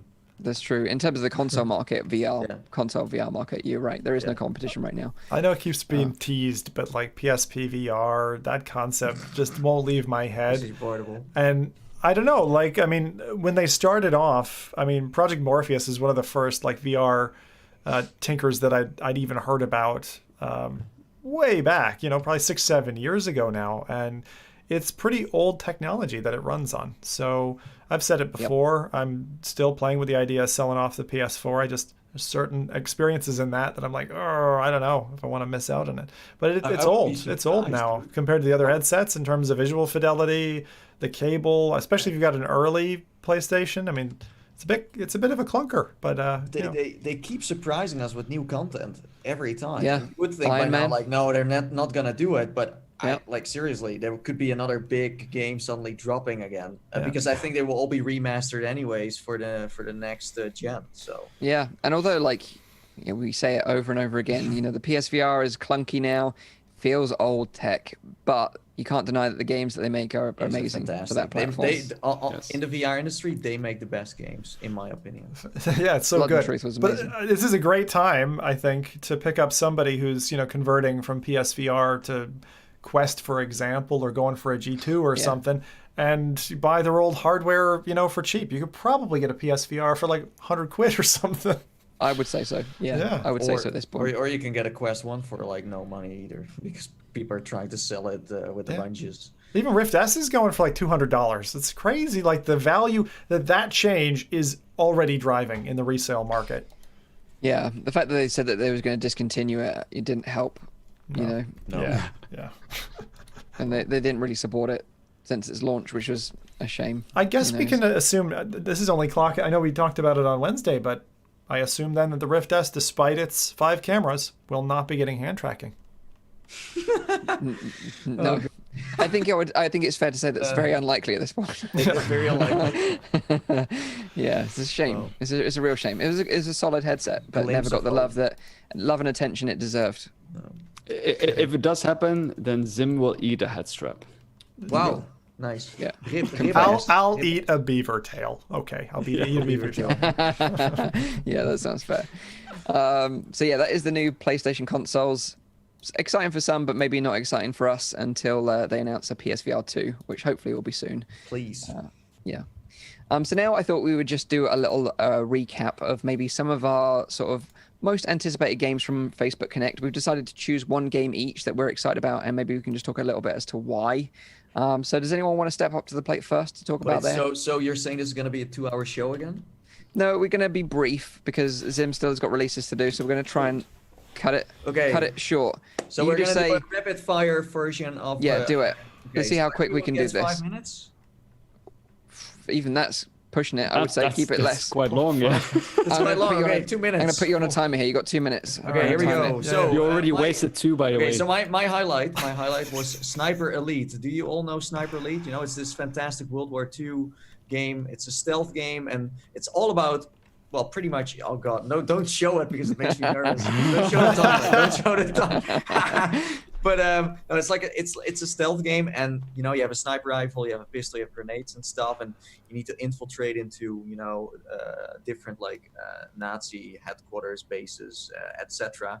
But what is so cool about this game, because I played it at E3 last year on PlayStation VR, is that when you shoot in Sniper Elite on the pancake version, the bullet comes out of the gun and you can see it in slow motion, and then you can see where it hits the the person from the inside. You can see everything.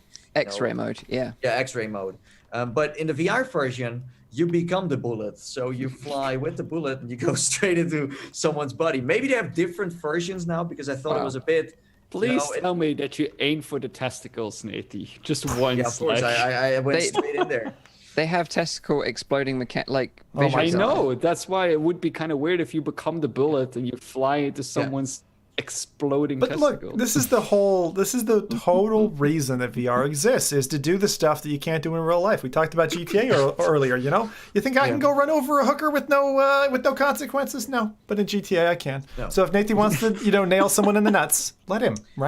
Ball blaster. I started off so nicely, and you guys, every time I talk about Sniper Elite, it's about or testicles or that one mission where Hitler is getting killed. It's always that. It's nothing else. But the thing is, this is super exciting because, as I said, it's a World War II title. Of course, we have Medal of Honor coming too. But this is really, it's a bit like Splinter Cell in a way, but then it's in the World War II setting, and it's. We said one game, Nate. You mentioned 3 already. Oh. Rebellion is making it. Rebellion is super talented. They also made how's it called? No, not Warzone. That's Call of Duty. Yeah, I think it was Warzone, the tank one. Warzone, yeah. Yeah, Warzone too. That was good. Warzone. So they're super talented. So yeah, Sniper Elite, that's the most exciting one for me. Nice. Exploding testicles. On Quest 2, PlayStation VR. PC That's great. VR, everywhere. I was really surprised it's coming to Quest, and I think it's great that it is.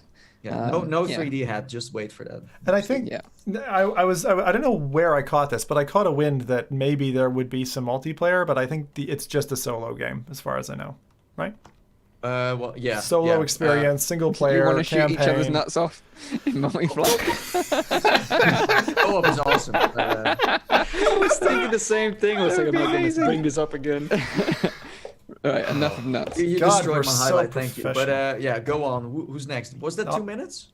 Yeah, go on. That was 2 minutes. 7 minutes. So I'll go. Let's see if Zima can do it in 2 minutes. I can easily do it in 2 minutes because we're talking about something go that has 3, 2, 1. Set. Almost no detail. Okay. So the original The Climb, and aside from being a guy who was into bouldering and mountaineering and stuff like that, I always found The Climb to be really nice, and I think it sells itself on whatever platform you play it. It's a really engaging experience. As you guys know, I repeat this, but there's no HUD, it's just you and your hands, really. So The Climb 2, for me, the thing that I want to kind of harp on about is the fact that they show climbing skyscrapers in a hint in the trailer. And I think that that's really interesting because we haven't seen that kind of engagement with this game so far. It, of course, leads me on to the next question, which is if you're sticking a 2 on it and it's coming out on Quest 2, is there any chance we're going to actually be able to climb side by side with each other in real time? Because I still remember doing a climb run and seeing, Nathy's ghost.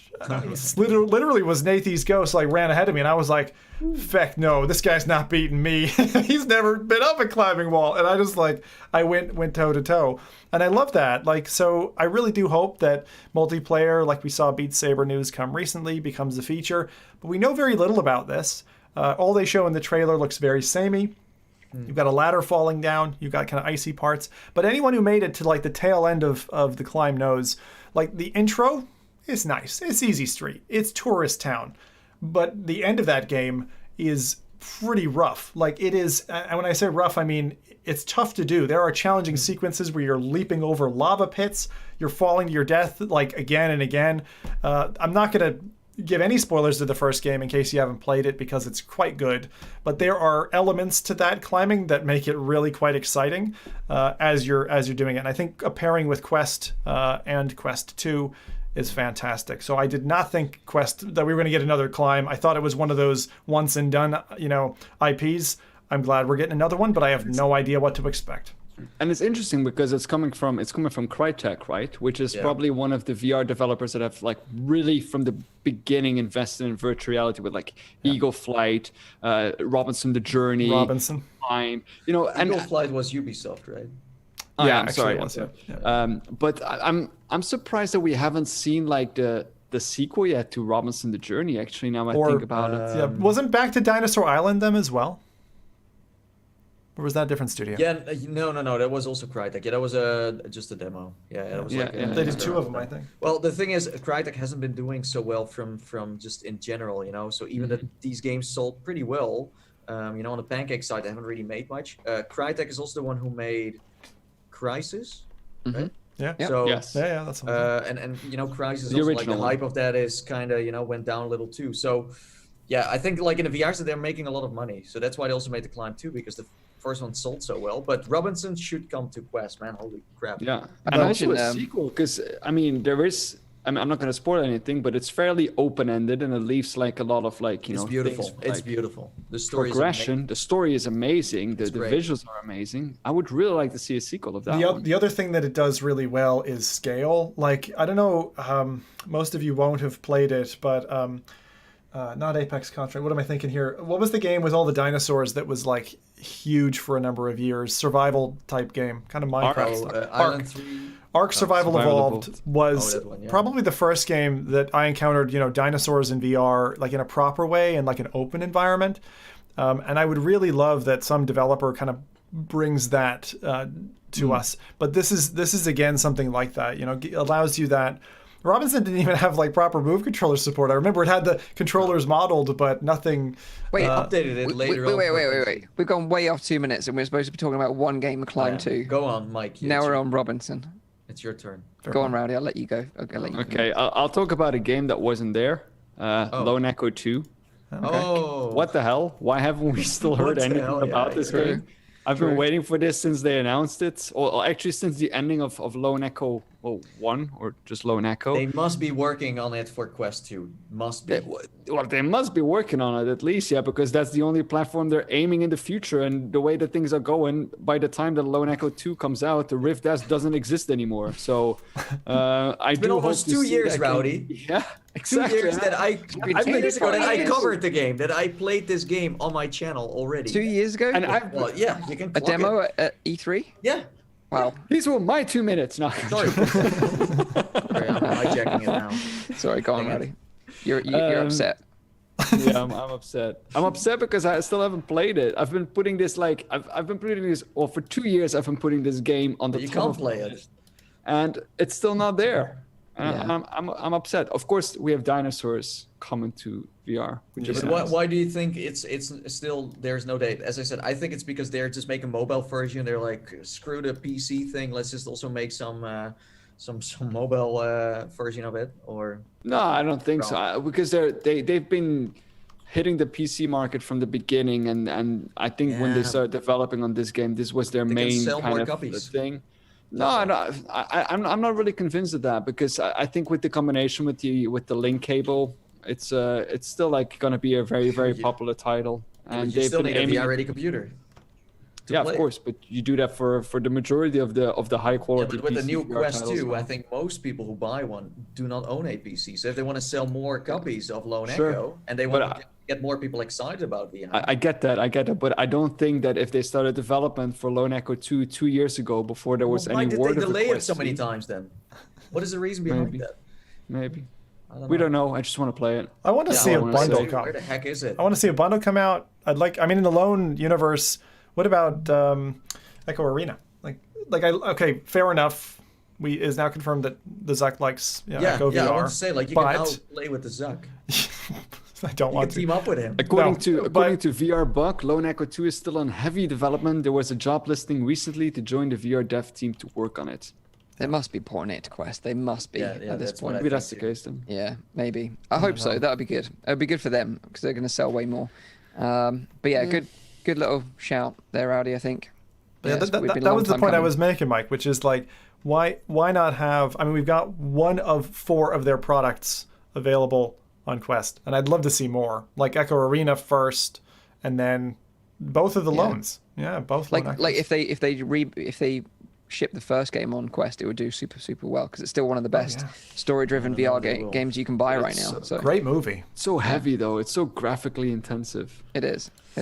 Olivia Rhodes will look like a stick figure, and that robot guy will look like a pixel to you. They'll strip it back, strip it back. That's current development. I just heard from the devs. That's what it's going to look like. So the game I want to highlight is Population 1. It's a battle royale game. It's actually the only battle royale game that's going to be available on Quest. It's awesome. We've been playing the beta. We're allowed to talk about the fact that we have been playing the beta, although we're not allowed to show that we have played any of the beta. I did play it. I don't know if I'm. Nathan was with me, so I can confirm that he was there. Dang it, Mike! You're dragging me into this stuff now. Yeah, I'm going to take him down with me. Oh God. But basically, you start off.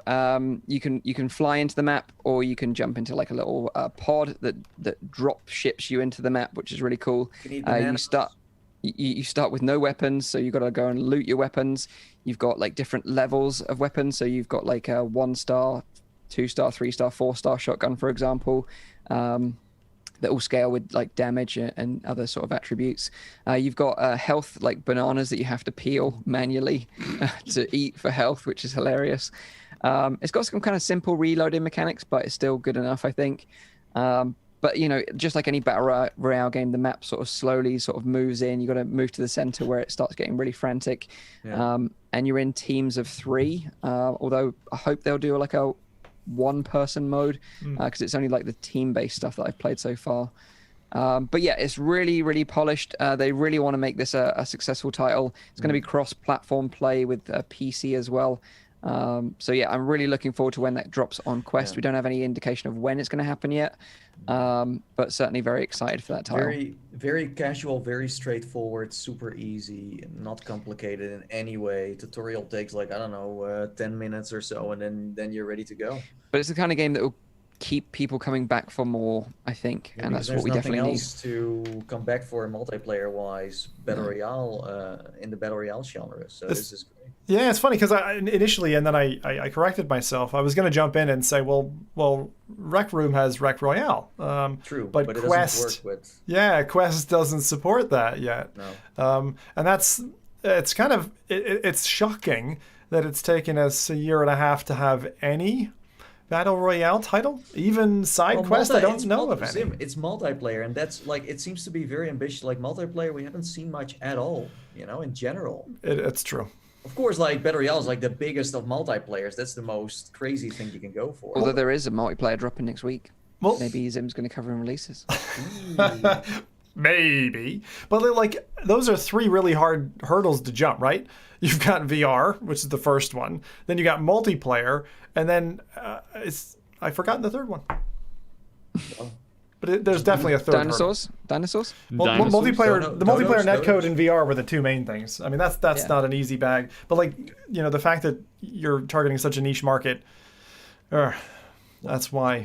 Timeline is the other one. They don't delay Population 1 for the Quest 3 or something, because my God, just releasing. I don't think so. I think it'll be coming by the end of the year, but we don't have any official date just yet. Well, that's what you also said about the Quest 1 with some games. So. And then the Rift S and the CV1. Just saying. Fair enough. So that is the games we highlighted were that was Population fast. 1. Yep. Lone Echo 2, although it's not coming. What was the other two? The Climb, too. It doesn't really matter. Who cares Climb at this 2. point? Yeah, Climb 2. Yeah, nice. Okay, cool. Well, that's that's the games we're excited about. Now let's jump to releases. Tim's got some releases for us to look forward to. And there is a multiplayer game in there. Yeah, there is. Don't worry. I wouldn't skip it. Yeah, you can tell everyone's sanity is dropping after a heavy week. I really do think this has been a heavy bloody week, like for everybody around the table here. So, Oh God. anyway, That's what it feels like. Connect. let's start off with something nice and light. Nice and light. I'm gonna start this off with a film recommendation. Mike loves my film recommendations. I've been going through horror, and if you want, you know how like everybody now is into using like Zoom and stuff. Before I get into releases, now the first one's going to be a horror game. Haha. There's a film called Host, which is less than an hour, and it had me to the point where I was actually shaking in my chair last night, and I had to stay up a little bit longer to calm myself down. So it's basically, the premise is this: it's a Zoom call that goes wrong, and it's totally shot. If you ever saw like Blair Witch, right, which is like found footage. It's like that, but with a Zoom call. And it's incredibly well done. So you can get that. It's called Host. You should know this, Mike. You're our You're host. the host, Mike. Yeah. So it's called Host, but won't give any more about it. Amazon Prime has a side, one of those like little category type things you can subscribe to and watch it for free, called Shudder. So Host is really good one. Now the reason why I'm calling out Host at the start is because, lo and behold, there's a game that just dropped, or is dropping 18th of September, and this is very similar in terms of the way it plays. So let me tell you a little bit about Phasmophobia. So, Phasmophobia. It's a 4-player PC and VR co-op game where you take the role of a spirit hunter. So paranormal activity is on the rise, and it's up to you and your team to use all the ghost hunting equipment at your disposal in order to gather as much evidence as you can. It really does play like a horror film plays out. It's quiet most of the time, and then it isn't. There's minimum user interface here. It's cross-platform. You can do VR or not. You can actually play this game in flat as well. There are 10 unique ghosts to hunt. Full voice recognition, so you can actually speak to the ghosts through the Ouija board. So there's like a speech recognition, and you can use a spirit box to try to help conjure the ghosts to your location. Yeah, this thing just sounds dramatic. I've watched a whole bunch of streams on it. It looks like really like you would lose your shit in this. Okay, Phantasmophobia is PC VR. It's $15, £11 by Kinetic Games. As I said, landed on the 18th of September. So This is the game we should be playing together, honestly. I was just about to say that. This looks like the sequel of like the Devouring. Yeah, exactly. We should be able to handle this. It's amazing what I've seen and the scares and stuff that are in it. And boys, if you're up for it, I'm buying a copy. I am absolutely doing that with you guys, because let's get in touch with the developers and make it happen. Sounds good. So that's Phantasmophobia for anyone who's really into playing with their friends. And the best part of all the streams that I saw, people are like, playing into the game. Like there aren't necessarily game elements, but other people psych their friends out. So you're playing with like all kinds of social layers as well as the game experience itself. I love it. Fun. It does sound fun. Just like we had back in the day in the Devouring. So anyway, that one I couldn't pass up. All right, this next one is some of you like asymmetrical games, and I'm a big fan of them because there aren't too many. They're kind of far and few between. So Here's one, which is a tower defense co-op game, local co-op game. So what that means is one person's at the computer, one person's got a VR headset on, and you're kind of playing two different variants of the game. The person on the computer will set up the defenses, and the first person role is given to the VR player. This game is called Automa Break, and it's available for PC VR. It's $20 or $15.49 in pounds. Again, on the 18th of September, this was landed by Pumpkinhead Studios. Now, while the trailer's not too much to go by, if you're into tower defense games, this would probably be your kind of thing. And again, if you've got, under lockdown conditions, only able to have a few people around, I feel like this would be a really fun kind of gather around the house experience for that. So it's an original indie production, this one that offers a unique opportunity to explore, and was previously actually a Kickstarter project. I actually think that this is interesting because they've gone to Steam Early Access, Automa Break, and their Kickstarter actually failed. So just to give you the stats on that, their Kickstarter previously had raised £1,500 out of a goal of around about 10 grand. And then they canceled that and moved to Steam Early Access. So it's got some modes. I wouldn't say it's fully featured at this stage. The reviews are on net positive. So if you're looking for something to do with a friend, Automa Break. There you go. Interesting. Okay. The next one I think is going to get some of you excited because we've been feckin' waiting forever for this one to come out. Oh, Lone Echo 2. Nope, not Lone Echo 2. Sorry, not yet. I was about to say the same, yeah. Jon Favreau's Gnomes and Goblins coming to PC VR finally, 23rd of September. I didn't want this one sneaking by you.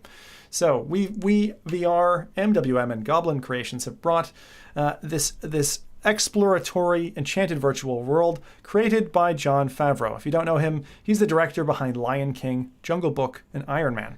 So it's got some clout. Plus, a lot of us were fans of the original demo, which I think is still available on Steam if you want to go and play it. So what do they say about this new experience, since it's been a very large gap, 4 years since the 2016 demo was landed? Encounter goblin inhabitants, become a part of their society, and save them from their foe. I don't know what that is. I don't know who it is, but I guess you're going to find out. Is it Gargamel? Could be Gargamel. Could be Gargamel. I haven't heard Gargamel in about 20 years. My God. Freely roam. That's a Smurfs reference, by the way. Freely roam the enchanted forest to discover deeper layers of their mysterious ways and reap benefits of rewards from their magical world. This one, when it first landed, really encapsulated me. It was my wife's favorite Vive experience at the time. I'm glad it's finally coming out. But I've heard nothing about this. I've seen no marketing, no press, no media, and no one talking about it. So there is apparently a demo on Viveboard of this new one, like this new game. I did have access up front to try it out, but yeah, then the Quest 2 drops, and I have no time to play this. I am planning to cover it, but not right now. But it looks great, and I'm very excited for it for sure. Gnomes and Goblins. If you've been waiting like for 4 years for this to come out, then now is the time. 23rd of September, that'll be available. Sorry, I don't have a price on it. It does have a very high Smurfs kind of atmosphere, right? Or Les Schtroumpfs, like they say in French. It's Belgium, by the way. Yeah, it's Belgium. Yeah. It's a Belgian show. Yeah, you were blue before too, right, Rowdy? When you were born. Wait, Smurfs was originally Belgian? It is a Belgian comic, yeah, from the French part. It's actually a French. Oh, French. Sorry. Thanks. Well, a Belgian show, but from the French part. Did not know that. Oh, did not know that. Okay, finally, 4 releases this week. Someone is just like le schlumpf. Le schlumpf. I don't know what I'm saying. I got to be careful here. Okay, I don't speak any of these languages. Solaris Off-World Combat. This is what Mike was alluding to. So if you're in for 4v4 or you're a fan of their previous work, First Contact Entertainment had dropped Firewall a few years back on PSVR. One of my favorite all-time FPSs there. So now they've come over to the Quest and Rift platforms with a cross-buy title called Solaris Off-World Combat. It's an online multiplayer shooter. You're an athlon, an elite VR athlete. This harkens me back to Unreal Tournament days when you were competing. Start each game with your pistol, then run, sprint, and slide your way across the arena. So fluidity is important in this arena. Pick up weapons, equipment, and health packs along the way, featuring certain things like mines, rocket launchers. It's got the usual FPS pedigree. in Solaris. So this is dropping on the 24th of September. I'm sure you'll find some of us trying this out very soon. And if you were a fan of Firewall 0 Hour and its myriad DLC from First Contact, this is what you've got to look forward to next.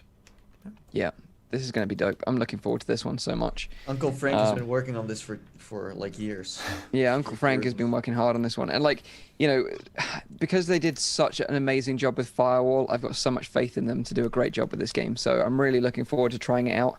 Hopefully we get to play it this week and we'll be able to talk about it on the show next week for This week? you. Yeah, I hope so. You mean next week? Or this week? I meant, yeah, that's what it meant. next week. Whatever. Semantics, Whatever, people. they knew what I meant. Yeah, exactly. No, I think that my impression of First Contact in terms of what they've pushed both for free and paid DLC content over a period of time is probably the thing that's impressed me most, because it's the VR industry, because Firewall, every time I step back to it, has a fantastic community, budding, happy people, ready to shoot each other in the nuts. It's fantastic. Great experiences. It's still a game I would recommend today. I know I talked a little bit down or a little bit hard on the PSVR earlier, but if there's one reason to pick up the PSVR, Firewall's one of them. And an aim controller.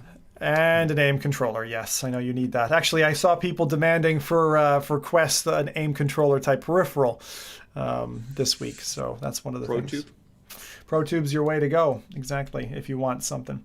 Now, and actually, it's been topping the charts. Onward's been topping the charts this week on Quest sales, which is great to see. That's fantastic. Is this its comeback in a way? I think it's going to be a comeback for it. I mean, it's just such a fantastic FPS, and everybody who's jumping into VR for the first time is getting to taste that. 3 more things to talk about, just because I wanted to touch on them. Didn't want to cover them in full, and I'll just give a sentence each. So, Void Racer Extreme, if you're a Wipeout fan, or you like Extreme G or F-Zero, one of those games, there's a Quest title now. We don't get that many racers, so I thought maybe mentioning it would be good. 17th of September, that's out. Void Racer Extreme. We got on Rift S and Rift quite a startling 15-minute virtual reality immersive testimony experience called The Last Goodbye, which is quite timely given we've just figured out that the Rift S is going to close up shop within the next kind of 6 to 9 months. But The Last Goodbye is actually... it harkens back, unfortunately, to World War II. So a man who's being interviewed returns to a concentration camp where his parents and twin sister were murdered, and they recount that tale and the difficulties there. And they're showing you inside the concentration camp. The third thing, and this is to our PSVR friends, you are finally getting, after many delays, originally it was supposed to be May, then July, but now September. Budget Cuts is dropping on the 25th of September, which is a single-player Portal-like experience with deadly robots. And after these delays, some exclusive content. So there is a PSVR exclusive level called Panopticon, which has been given, I suppose, by Neat Corporation as a bit of a sorry for being late. So if you've been waiting to play, or you've been stuck on the PSVR platform, unable to enjoy Budget Cuts, Budget Cuts is about to land. Wow. There you go. Budget Cuts, like, if I think about, like, Budget Cuts didn't deserve all of this, like, delays and bugs and stuff like that. But, yeah. Well.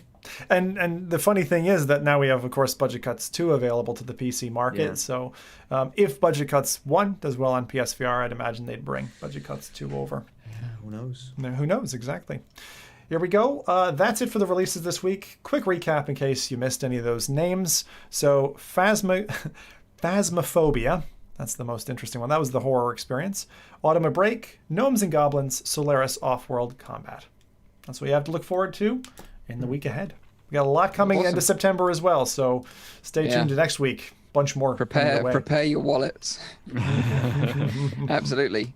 So thank you for joining us live this show. It's been great seeing you all support the show. It's been great. So if you do enjoy it, make sure you hit that like button and subscribe to the show as well. Just a reminder that we go live every Saturday, 7 p.m. in Europe, 6 p.m. in the UK, 12 midday in Central US. You can also check out the audio version, which is available on iTunes, SoundCloud, and on Spotify. We'll be back on the show next week with more VR news, and hopefully we get to try out some of these games as well, like Solaris and that horror one. That looks so much fun. But obviously we'll keep you updated if we do. So have a great week in VR. Until then, take care of yourself, and bye-bye for now. Cheers. See you later. Bye. Bye-bye.